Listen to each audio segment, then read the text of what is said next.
Today we're going to take a look at the psychological concepts in the movie Shutter Island. Shutter Island is about two U.S. Marshals, Teddy Daniels and Chuck, who are going to Shutter Island in Boston Harbor to a hospital for the criminally insane. The reason for going there is to investigate the disappearance of a patient named Rachel Solando, who was incarcerated for drowning her 3 children. Teddy and Chuck find some issues with the staff and many suspicious things happen on the island. Teddy has some psychological issues himself. He suffers from PTSD from serving in the war and has disturbing dreams of his dead wife. Teddy encounters a patient who says that the doctors are performing questioning experiments and says that everyone on the island is playing a game designed for Teddy. Teddy breaks into the lighthouse to discover that Dr. Cawley is waiting for him. Cawley says that Teddy is actually Andrew Latis, who is their most dangerous patient, and he is incarcerated in Ward C for 2 years for murdering his manic-depressive wife Dolores after she drowned their children. They tried different types of medication, but nothing was working. The doctors planned the last few days to do a massive roleplay to make him realize the truth. Latis, also known as Teddy, awakens in the hospital and realizes who he really is.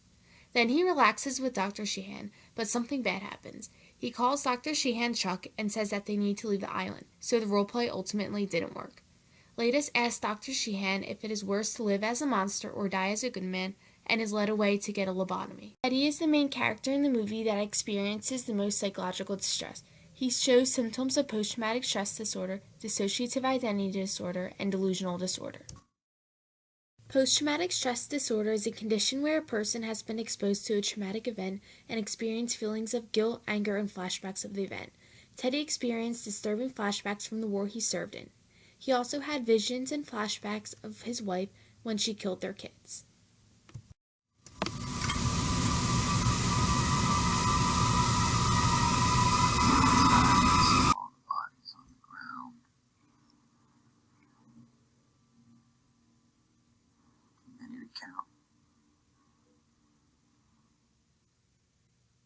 Teddy also has dissociative identity disorder.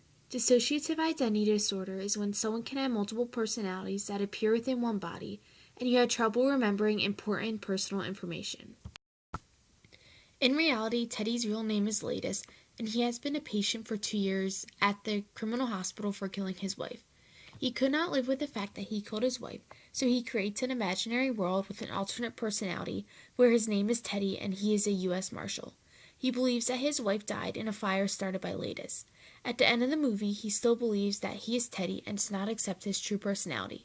He beats up an inmate for calling him Latis and is dangerous to anyone who tries to tell him the truth. To try and cure his dissociative identity disorder, the hospital creates a roleplay to let him live in his fantasy world and make him realize that he is not Teddy. He is really Latis and is a patient in this hospital.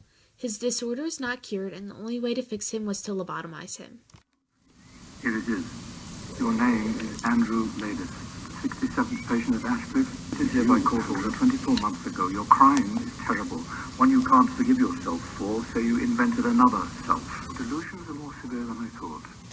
People that I deal with every day, I'm a U.S. Marshal, for God's sake. You were a U.S. Marshal. Here's a copy of the... Known proclivity for violence, shows no remorse for his crime because he denies crime ever took place. Teddy's wife Dolores had a mental illness as well.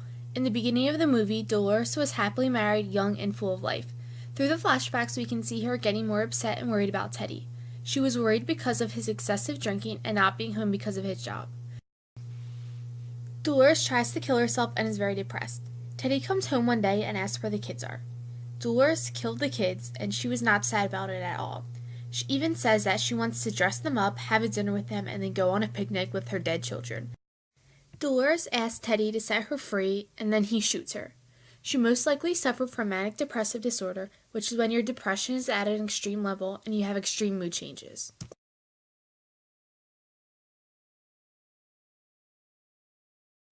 Put them at the table, Andrew. We'll dry them off. We'll change their clothes. They'll be our living dolls, huh? Tomorrow we can take them on a picnic.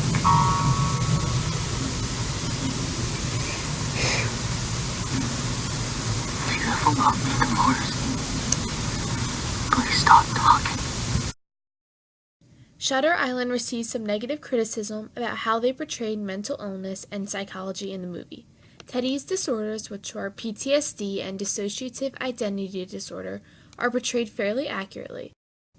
But someone with no experience in psychology may think it's hard to believe that Teddy's case of dissociative identity disorder was that extreme. They may start to question Teddy's delusions and think how could that even be possible. Shutter Island also gives off a negative vibe on psychology. Remember, this movie took place in the 50s, so lots of things have changed since then. In the movies, they use abuse and lobotomies to cure their patients. This may make viewers nervous and weary about psychology treatments. Overall, the movie did a great job depicting Teddy's disorder, but if you don't understand 1950s psychology context, then it could leave a more negative view on the movie.